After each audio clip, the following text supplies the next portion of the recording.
I never thought it would end like this. For years, I poured everything I had into Titan Global. My time, my energy, my soul, the late nights, the ruthless negotiations, the sacrifices I made to ensure our company thrived. I fought wars in boardrooms, built alliances, secured deals that should have been impossible. I did it all, not just for the company, but for my father, Rafael Alvarez, the man I admired, the man I thought I was building an empire with. But in one breath, he destroyed it all. Diego is the future, my father said, his voice cold and absolute, like the swing of a guillotine. I felt the words slice through me, sharp and merciless. My heart slammed against my ribs as I processed what he was saying. Diego, my younger brother, the golden child, the one who spent more time in luxury resorts than in the boardroom, the one who never had to fight for anything because everything was handed to him on a silver platter. And now that included the company I had built with my own blood and sweat. I stared at my father, waiting, hoping for him to say it was a mistake, that this was some cruel test. But there was no hesitation in his gaze, no remorse, just cold certainty. You can't be serious. My voice came out steadier than I expected, though my hands clenched at my sides. Raphael exhaled, almost as if he were bored. He leaned back in his leather chair, the empire I helped build, reflected in the glass windows behind him. Isabella, he said, as if speaking to a stubborn child, you're brilliant, but you're too emotional to lead. You let your passion cloud your judgment. Titan Global needs stability, not reckless ambition. I felt like I had been punched. Too emotional? Too emotional? Had I not just spent the past decade saving this company from every crisis it faced? Had I not been the one to pull us out of the Jensen deal disaster when Diego was too busy partying in Ibiza? Had I not been the one standing beside my father every time a competitor tried to crush us, and yet I was the one being cast aside? You're making a mistake, I said, my voice low but laced with steel. Diego isn't ready. He never was. He will destroy everything we built. Raphael's face remained unreadable, but something flickered in his eyes. Doubt? No, not doubt. Guilt, because deep down he knew I was right.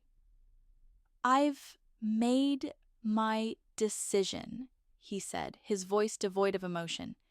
This conversation is over. I felt the world shift beneath me. My father, the man I had worshipped, had just erased me from the future of Titan Global as if I had never mattered, as if I hadn't built half of this empire with my own 2 hands. The betrayal ran deeper than I could put into words. I wanted to scream. I wanted to demand an explanation. I wanted to force him to look me in the eyes and acknowledge the years I'd given him. But I knew it would be pointless. Rafael Alvarez had spoken. And when he spoke, there was no undoing his words. I turned on my heels and walked out of his office, my heartbeat roaring in my ears. The faces of the employees blurred around me as I strode through the glass corridors of Titan Global, my company. Some glanced at me with pity, others avoided my gaze entirely. They had all known someone, this was coming before I did mine. I stepped into the elevator, my hands clenched into fists. As the doors slid shut, sealing me away from the world I had devoted my life to, I made a silent vow. And this wasn't the end. It was just the beginning. I tried to move on. I told myself it was just business, that betrayals like this happened all the time in corporate empires. I told myself I was better off without Titan Global, that I would find a way to build something even greater, but no matter how much I tried to silence the thoughts, they kept coming back. Every time I closed my eyes, I saw his face, my father, Rafael Alvarez, sitting behind his desk like a king on his throne, looking down at me as he handed over my legacy to Diego, like I was nothing. His words echoed in my head, a relentless loop that wouldn't stop. Diego is the future. You're too emotional to lead, emotional. That was the excuse he gave me. Not that I was incapable, not that I lacked intelligence or vision, but because I felt too much, as if passion was a weakness. I tried to ignore it, tried to push forward, but something didn't sit right. The more I thought about it, the more I realized this wasn't just a snap decision. This had been planned for months, and I needed to know why. I started digging. At first, it was just small things, emails I could still access, old meeting notes, conversations I remembered. But the deeper I went, the clearer it became. This wasn't a simple betrayal. It was a coup. For months, maybe longer, Rafael and Diego had been sidelining me. I found financial reports that were deliberately hidden from me, transactions that I had never been made aware of. I noticed my name disappearing from key decision-making meetings. Deals I had worked on were suddenly handed over to Diego without my knowledge. I replayed every conversation, every moment I had overlooked, the hushed tones in my father's office when I walked in, the way Diego always seemed to know more than he should have, the glances exchanged between board members that I had once brushed off as nothing. It wasn't paranoia. It was real, and it made my blood boil. I had spent 10 years breaking my back for this company, giving up nights, weekends, relationships, my entire life to ensure Titan Global thrived. And all along, my father and my brother had been plotting behind my back. I couldn't let it go, so I went to Rafael. I stormed into his office, slamming the door behind me. He barely looked up from his paperwork. Isabella, he said, like I was an unwanted distraction. I threw a file onto his desk, proof of what they had done, financials, emails, transactions. How long, I demanded, my voice shaking. How long have you and Diego been planning this? He didn't even flinch. You were never meant to lead, Isabella, he said, like it was some undeniable truth. I clenched my fists. So you lied to me? Let me work myself to death while you were setting Diego up behind my back? You weren't cut out for it. His voice was so damn calm, as if he wasn't betraying his own daughter. You let your emotions dictate your decisions. That's dangerous in business. Dangerous! My stomach twisted. So that's your excuse? I laughed bitterly.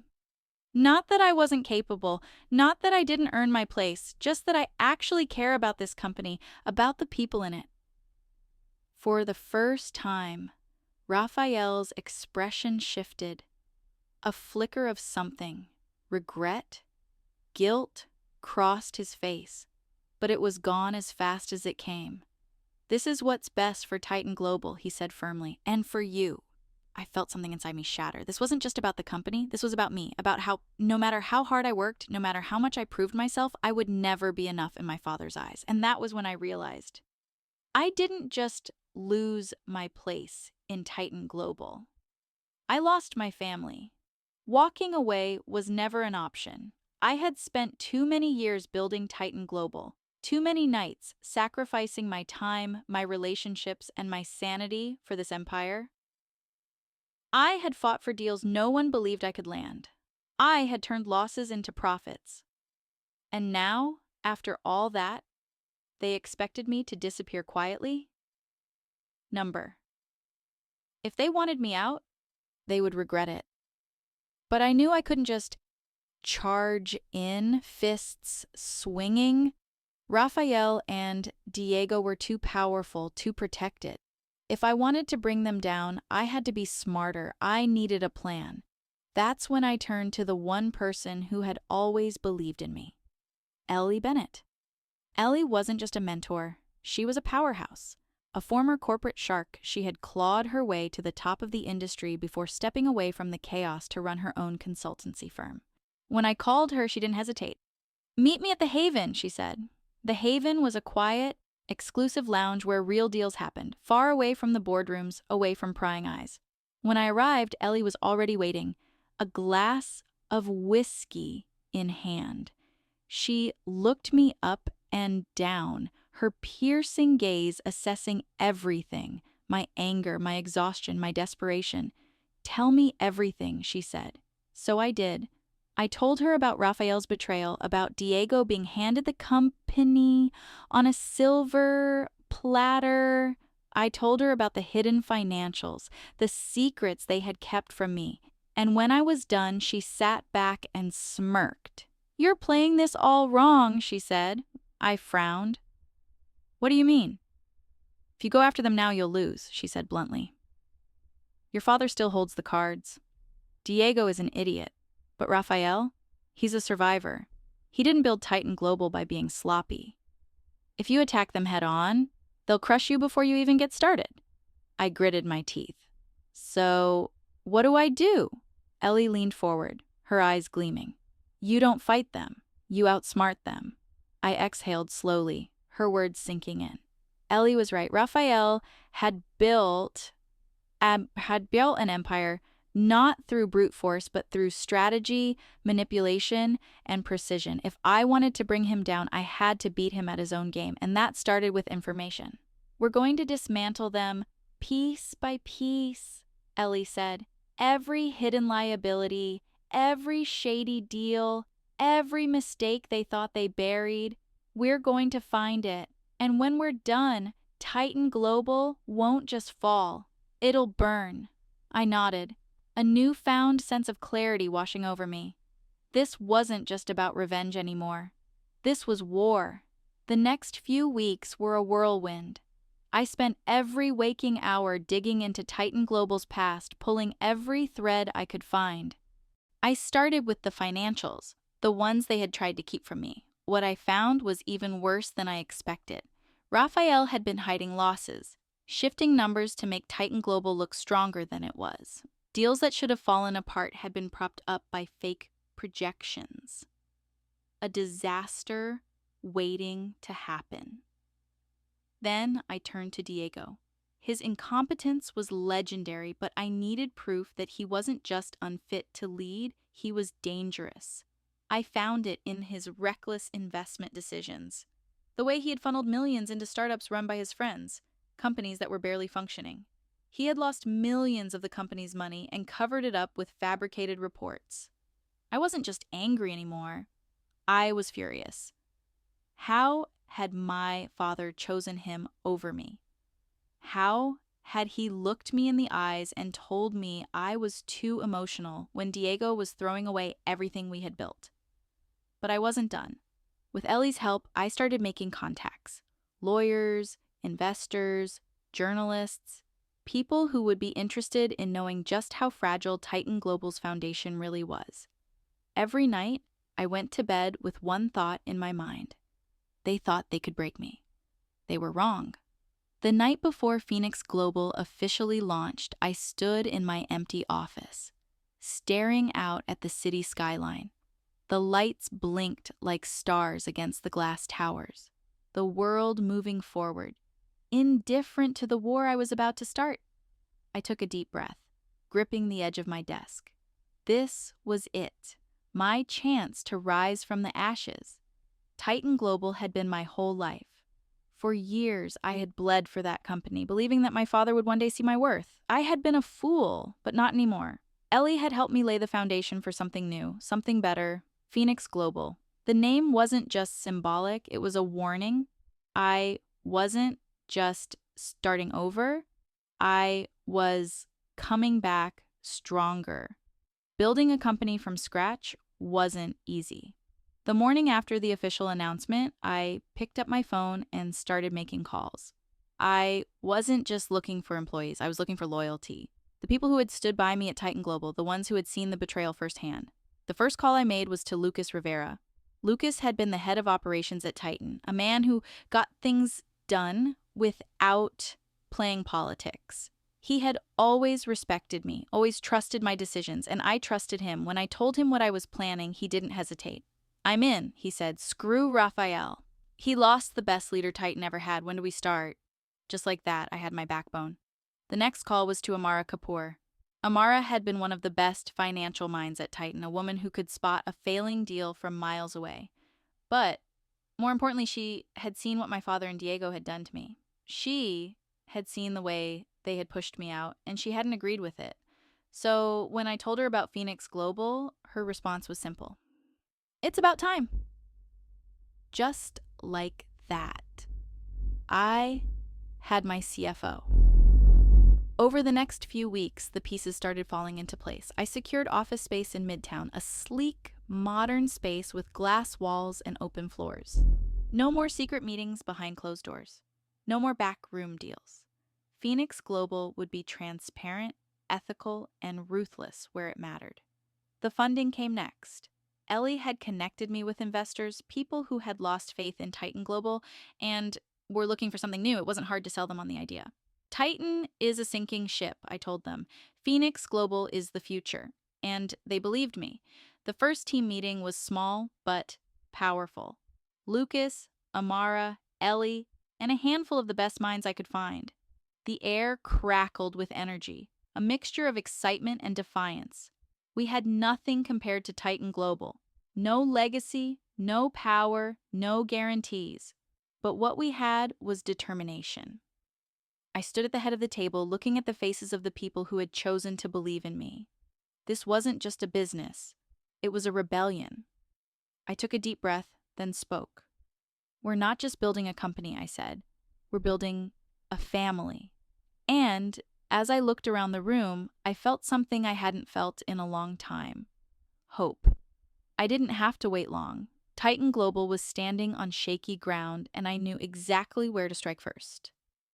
The Harlan Industries merger had been my project, a billion-dollar deal that would have cemented Titan Global's dominance in the market. I had spent months negotiating, making sure every piece fit perfectly. And now Diego, the golden child, had taken over, and he was about to ruin it. I had seen the reports. Diego had no idea what he was doing. He had been making sloppy decisions, inflating projections, and promising things he couldn't deliver. Harlan was walking into a trap, and they didn't even know it. So I made sure they found out. The leak had to be perfect. If it looked like an act of revenge, Raphael would know it was me. So I made sure it looked like an inside whistleblower. Ellie helped me craft the perfect message, a tip-off to a respected financial journalist at the Wall Street Ledger. There are discrepancies in Titan Global's financial reports regarding the Harlan merger. Sources close to the company suggest that Diego Alvarez has been making reckless decisions that could cost investors millions. Attached are the internal documents confirming the mismanagement. I hit send, then I waited. The fallout was immediate. By morning, the headline was everywhere. Titan Global's troubled merger. Financial discrepancies raise red flags. Harlan Industries panicked. They started pulling their lawyers, demanding explanations. Investors scrambled, Titan stock took a hit, and for the first time since my exile, I saw Raphael scramble. I wasn't at Titan anymore, but I could imagine the chaos. I could see Diego, pale-faced and sweating, stammering through a board meeting as executives demanded answers. I could hear Raphael, his voice cold and sharp, trying to contain the disaster, only to realize it was too late. By the end of the day, Harlan had backed out of the merger. Titan Global's stock plummeted, and I stood on the sidelines, watching it all fall apart. The phone call came that evening. I was sitting in my new office at Phoenix Global when my phone rang. I saw the name flash on the screen. Diego. I let it ring. Then, another call. Raphael. I smirked and ignored that one too. Let them sweat. For the first time in months, I felt something I had been craving. Satisfaction. But it wasn't enough. Not yet. The fall of Titan Global had begun, and I was there to watch every piece crumble. The moment Harlan backed out of the merger, the markets reacted violently. Investors pulled out. Stock prices dropped. Clients hesitated. But the real damage, it came from the inside. Diego's incompetence was on full display now. For the first time, the board was seeing what I had always known. He wasn't a leader. He wasn't a visionary. He was a spoiled child playing with an empire he didn't build. And I was going to take everything from him. I started with the clients. I had spent years building relationships with them. They trusted me. And now, with Titan bleeding, they were looking for a way out. So I gave them one. I reached out to key partners, offering them deals Titan couldn't match. You've seen the headlines, I told them. You know where this is going. Titan is a sinking ship, and I'm offering you a lifeboat. Some hesitated, out of loyalty, out of fear, but most saw what I saw, and they jumped ship. One by one, Titan's biggest clients left. They didn't just leave. They joined Phoenix Global. Then came the employees. Titan's workforce was in chaos. With every bad decision Diego made, the boardroom filled with whispers. Executives started questioning his leadership. Managers started resigning. And I was waiting for them. Lucas and Amara had already built a solid foundation for Phoenix Global. But we needed more. We needed the best minds. So we poached them. Every week, more and more Titan employees showed up at our doors. Some came because they believed in me. Some came because they knew Titan was doomed. And some came for revenge. But not all victories felt good. One evening, I was in my office looking over the list of new hires, names I had once worked alongside, mentors, colleagues, people who had been like family. And now they were refugees from a war I had started. I should have felt triumphant. Instead, I felt a pang of guilt. I had spent years building Titan Global, believing in its future, watching it rot from the inside. It didn't bring the satisfaction I thought it would. Ellie saw the doubt on my face. You didn't create this mess, she reminded me, her voice calm but firm. They did. I nodded, pushing my emotions aside, because the truth was, Titan Global had betrayed me first, and I was just returning the favor. I had been waiting for this moment. The moment Titan Global crumbled so completely that Isabella Alvarez, the man who once cast me aside without a second thought, would be forced to come to me. It happened on a cold Monday morning. The phone rang, and I knew before I even looked at the screen who it was, me and my father. For a second, I just stared at his name flashing across my phone. Isabella Alvarez. A year ago, I would have dropped everything to answer.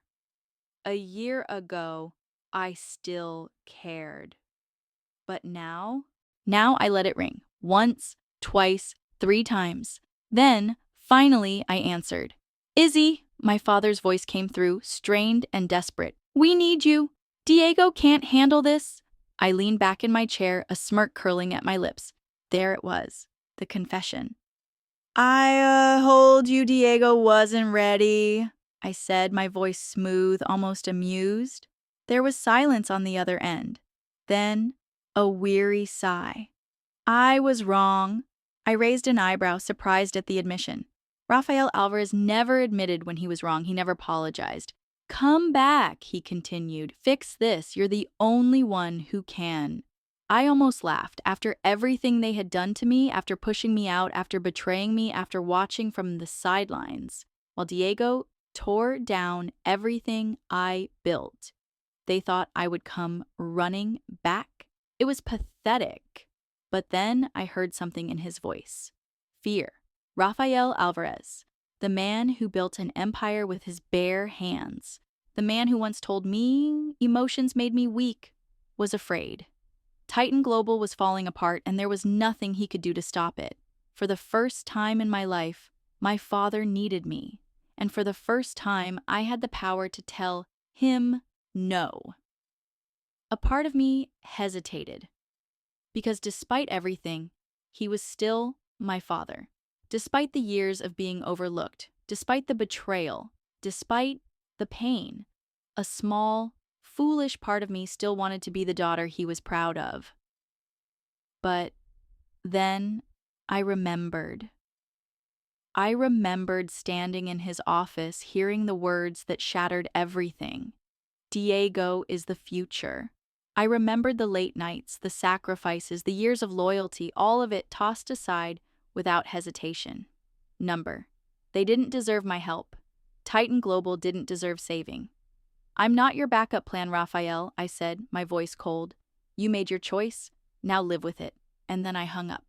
I didn't look back. And for the first time in a long time, I felt free.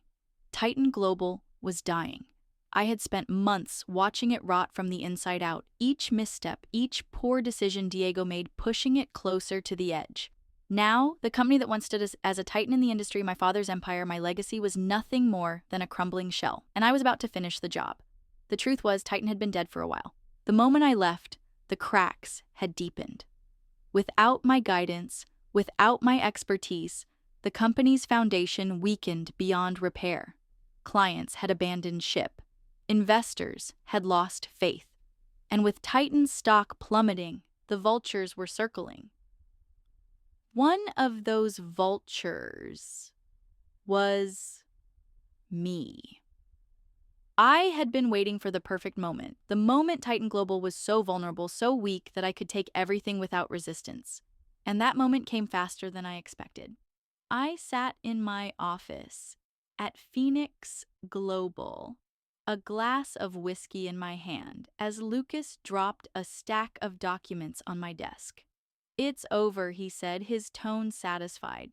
Titan's drowning in debt. Their assets are on sale for pennies. If we move now, we can take everything. I ran my fingers over the folder, knowing what it meant. It meant victory. It meant payback. I didn't hesitate. Within days, Phoenix Global began its takeover. One by one, I bought out Titan's most valuable assets. Their properties, their patents, their partnerships. I didn't just take what was profitable. I took what mattered. I took everything that made Titan Global what it was. And I did it for a fraction of what it was worth. I wanted Titan's destruction to be slow, painful. I wanted Raphael and Diego to watch as everything they had clung to was ripped away, piece by piece. And then the final blow came. Diego was forced to step down. The board had lost confidence in him. The shareholders were furious. They demanded leadership, stability. They demanded the one thing Diego could never be, me. But I wasn't coming back to fix their mistakes. I was coming back to bury them. The confrontation was inevitable. Diego stormed into my office, rage radiating off of him. His suit was wrinkled, his face gaunt. He was unraveling. You did this, he snarled, slamming his hands on my desk. You destroyed everything. I leaned back, unfazed. I didn't destroy anything, Diego. My voice was calm, cutting. You and Dad did that long before I did. His hands curled into fists. For once, he had nothing to say. Because deep down, he knew I was right. Titan Global wasn't stolen from him. It was never his to begin with. And now, it never would be. The past had finally come knocking. I stood in my office at Phoenix Global, staring out the floor-to-ceiling windows at the city below. The skyline looked different from up here. Higher, sharper, untouchable. A stark contrast to the ruins of Titan Global, now nothing more than a cautionary tale. I had won. And yet, when my secretary's voice crackled through the intercom, Ms. Alvarez, there's someone here to see you. He says it's important. I felt something heavy settle in my chest. Who is it? I asked, even though I already knew. A pause. Rafael Alvarez. I closed my eyes for a second, exhaling slowly. Then I squared my shoulders. Send him in. When my father stepped into my office, he wasn't the man I remembered. Gone was the towering figure who once commanded boardrooms with a single glance. Gone was the ruthless leader who built an empire with his bare hands. Instead, he looked smaller, older, defeated. Titan Global's collapse had stripped him of his power, his wealth, his pride. For the first time in my life, Isabella Alvarez looked human. He stood there for a long moment, his gaze sweeping over my office. My name, Isabella Alvarez, CEO of Phoenix Global, was etched in bold letters on the glass door. His eyes flickered with something: regret, pain, recognition. You built this, he said quietly. I did, I answered. Without you, Mai? He nodded slowly, like he already knew what I was thinking. Then finally, he met my eyes. I was wrong about you. The words hung in the air between us, heavier than I expected. You were always the stronger one, Izzy. I should have felt triumphant. I should have relished hearing those words. I had waited years for my father to acknowledge my worth, but now that he had, it felt hollow, because it was too late. For a long moment, I didn't say anything.